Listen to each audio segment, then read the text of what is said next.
Statement ఆ రోజు Congress party ఆనాడు యెద్యూరప్ప గారు ముఖ్యమంత్రిగా కర్ణాటకలో ఉన్నప్పుడు మరి హౌసింగ్ స్కామ్లో ఈయన పాత్ర ఉంది అని వార్తలు వస్తే ఆ రోజు అక్కడి కాంగ్రెస్ నాయకులు చేసిన డిమాండ్ ఏంది అంటే మరి వెంటనే యెద్యూరప్ప గారు నిష్పక్షపాతంగా విచారణ జరగాలి అంటే రాజీనామా చేయాల్సిందే, ఇట్లాంటి వ్యక్తి ముఖ్యమంత్రిగా ఉంటే విచారణ ఎట్లా జరుగుతుంది అని చెప్పి ఆ రోజు అక్కడి కాంగ్రెస్ పార్టీ అధ్యక్షులు ప్రదేశ్ కాంగ్రెస్ కమిటీ అధ్యక్షులు కర్ణాటకలో చేసిన డిమాండ్ చాలా వాళ్ళు చెప్పిన మాట.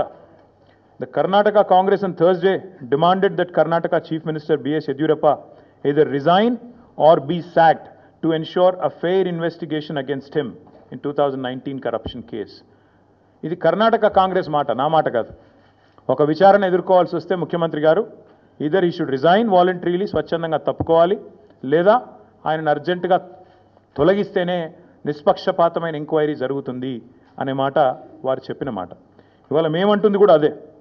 4 కోట్ల ప్రజల ముందు ఇవాళ ఆ ప్రజలకు నాయకత్వం వహించే నాయకుడిగా అక్కడ కూర్చున్న వ్యక్తికి తప్పకుండా నిజాయితీ ఉంటే, నైతికత ఉంటే వెంటనే అయితే రేవంత్ రెడ్డి గారు స్వచ్ఛందంగా తప్పుకోవాలి, లేదా కాంగ్రెస్ పార్టీ పెద్దలు స్పందించి తప్పకుండా వెంటనే వారిని రాజీనామా చేయించి నిష్పక్షపాతంగా విచారణ జరగడానికి సహకరించాలని మేము కూడా డిమాండ్ చేస్తూ ఉన్నాం.